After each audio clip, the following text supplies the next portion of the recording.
Okay, we have some breaking news. The storm surrounding Arsenal and officiating standards has reached a boiling point, with football fans across the world reacting furiously after a series of controversial VAR decisions involving the club against Manchester United, Brentford, and Wolves.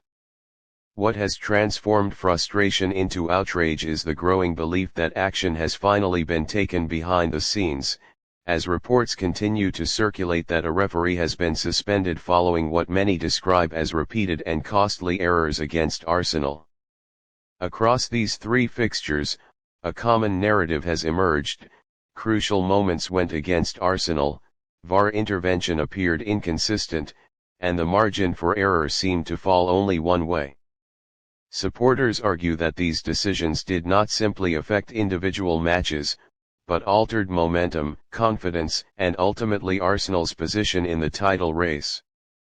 The debate has since escalated beyond fan anger into a wider discussion about accountability, transparency, and whether the current VAR system is failing the very clubs it was designed to protect. The controversy began with the clash against Manchester United, a match that carried enormous significance both historically and competitively. Arsenal dominated large periods of the game, yet several key decisions raised eyebrows.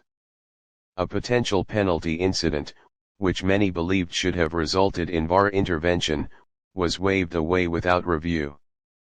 Replays circulated widely on social media, with former players and analysts questioning how the incident failed to meet the threshold for VAR involvement.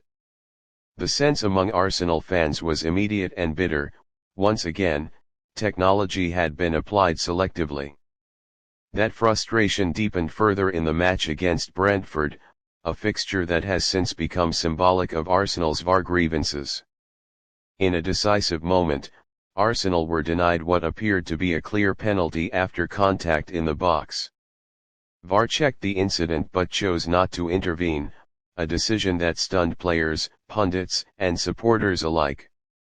The match ended without Arsenal receiving the advantage many felt they were owed, and the fallout was explosive. Online, the term VAR robbery trended for hours, with clips replayed endlessly as fans demanded answers.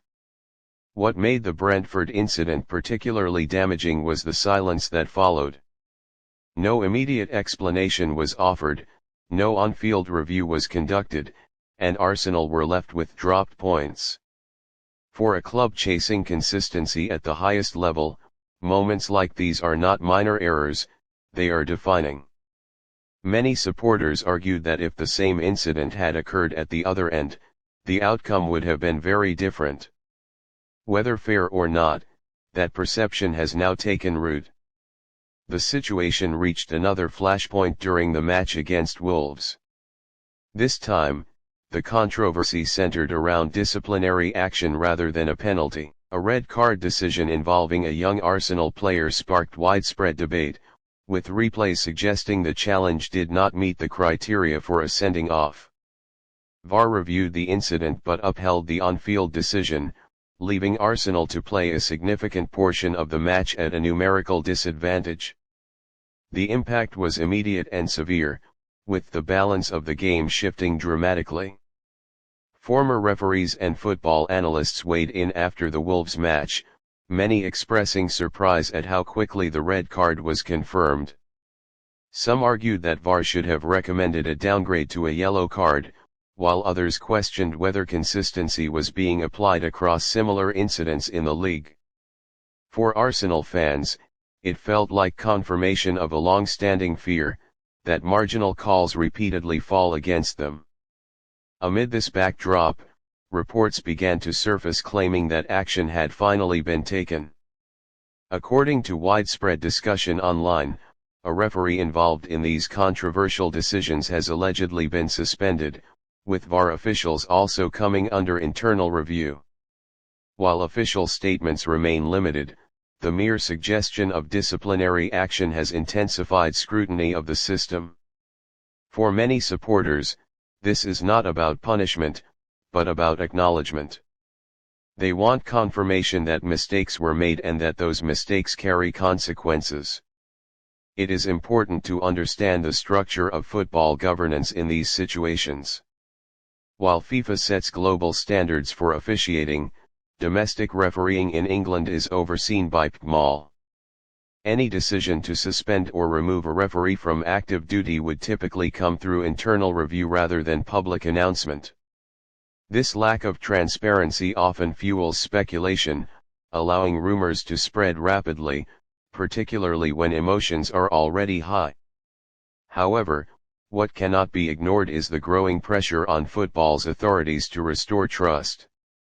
VAR was introduced to reduce clear and obvious errors, not to create new controversies. Yet for Arsenal, the technology has become a source of repeated frustration.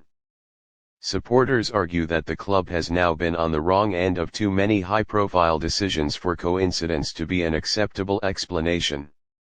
The psychological impact on players should not be underestimated. When footballers feel that decisions are consistently going against them, confidence erodes. Every tackle becomes risky, every challenge in the box feels pointless, and the sense of injustice lingers long after the final whistle. Managers are forced to temper public comments to avoid sanctions, while privately questioning how their team can compete on equal terms. For the wider Premier League audience, these incidents raise uncomfortable questions.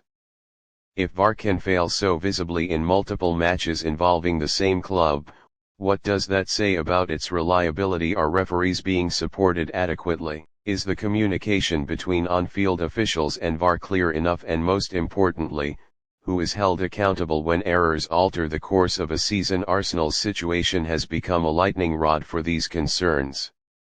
Rival fans may dismiss the outrage as bias, but neutral observers are increasingly acknowledging that the pattern is troubling. Football thrives on fairness and credibility, and when those principles are questioned, the damage extends far beyond one club. As the season progresses, all eyes will remain on officiating decisions involving Arsenal. Every VAR check, every marginal call, will be dissected in minute detail. The hope among supporters is not preferential treatment, but consistency and transparency. If referees have indeed been suspended or reviewed, many believe the authorities should say so openly, not allow speculation to fill the void. Ultimately, this controversy is about more than dropped points. It is about trust in the system that governs the modern game. Arsenal's experiences against Manchester United, Brentford, and Wolves have reignited a debate that refuses to go away. Whether this moment leads to genuine reform or fades into another chapter of unresolved frustration will define not only Arsenal's season, but the credibility of VAR itself in English football.